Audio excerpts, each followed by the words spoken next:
I'm Brigid Kennedy. I'm president of Ursuline Ministries. Ursuline Ministries is responsible for the ministries and programs that are associated with the Ursuline Sisters of Youngstown. So we have the Attitude House, we have Ursuline Sisters HIV/AIDS Ministry, the Ursuline Sisters Preschool and Kindergarten, our Ursuline Sisters Senior Living, so education and wellness programs. We've got a whole range of programs from really of all ages and all kinds of ministry to the community. So we have been operating for just about 20 years, programming in this building right here. And you know, as you can imagine then, what happens in this building and this area here, what would happen in this, what had been a duplex here on this green land now, and then in the next property, which back right up against our property. That fence line is ours as well. So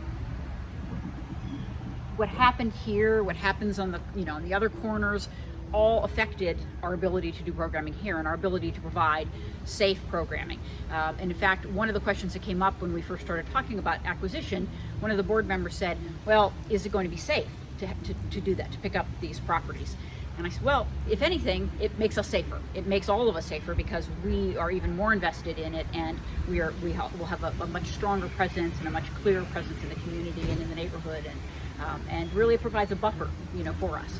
So we don't worry as much about, well, what's being run out of this place, or what's going on, who's living here and what's happening in that, and is that going to affect what's, our kids or our other program participants. So because we've been operating in this neighborhood for so long, we really know the buildings and know the homes, and we were very disappointed that there's a duplex that had been next door that we would have loved to have been able to acquire earlier and maybe renovate, but just a lot of different circumstances didn't allow that to happen, and the previous owners had let it go, and it was just beyond any kind of repair.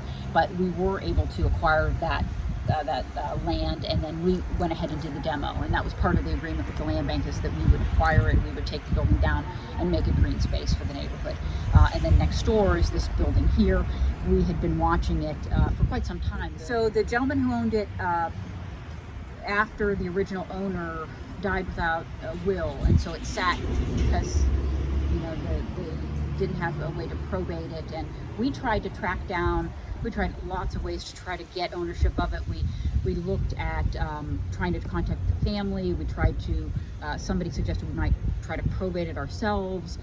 We tried to track down, there was a very tiny, maybe $7,000 or $8,000 mortgage on the house. We tried to track it down through the bank, and it had changed hands so many times we couldn't get it, we couldn't get it that way. So eventually we were able to work something out, and it was a case where then the land bank was able to acquire it from the bank and then transfer it to us.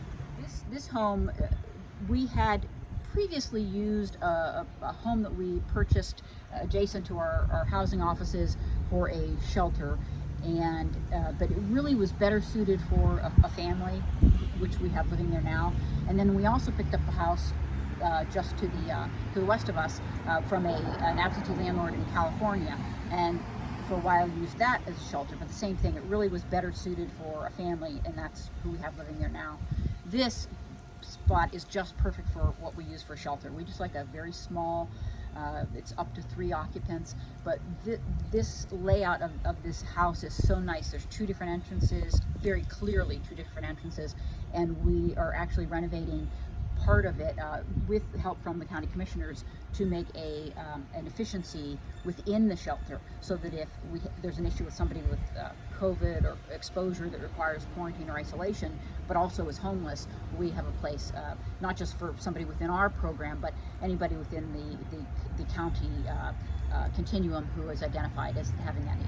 So not long after we started providing housing services, we recognized the need to have a shelter, an alternate to the rescue mission. Some of our clients have had some difficulty of various kinds being housed at the rescue mission, and so we wanted a place where we could maybe house somebody temporarily and also not lose them into the system. Sometimes, if you've got the needs that many of our clients have, they might present, and then by the time you can find them and help them, that you've kind of lost them, and we didn't want that to happen. So we housed a client, for one, who, for instance, who was living for a while in Warren. He had his clothing buried at Courthouse Square, and he was living basically in moving from laundromats to parks, and so to try to track somebody like that down is virtually impossible. And so to be able to say we have a place where you can stay for a short while. We have each of the times we've done this, we've been able to use what is really just a single family home, usually equipped for 3 people. And the nice thing about that is it's not institutional. It's a way to say this is your home. It may just be for a short period of time, and there may be some rules or things that you wouldn't be accustomed to if it was your own home. But there's a living room, there's a kitchen, there's a dining room, and there are bathrooms, and everything works really well. And those kinds of things are important to really bringing people some sense of place. We have always been able to have up to 3 adults living in the shelters, but that can be difficult when you have 3 people who don't know each other and maybe have some of the needs that our folks are coming in with. And so with this place, we really like the fact that we are able to put an efficiency in, and that will allow us, for whatever reason, the priority right now is COVID, but down the road it could be a different priority, to be able to allow a little bit of space between the inhabitants if we need to. So really the relationship with the land bank has been so beneficial to us.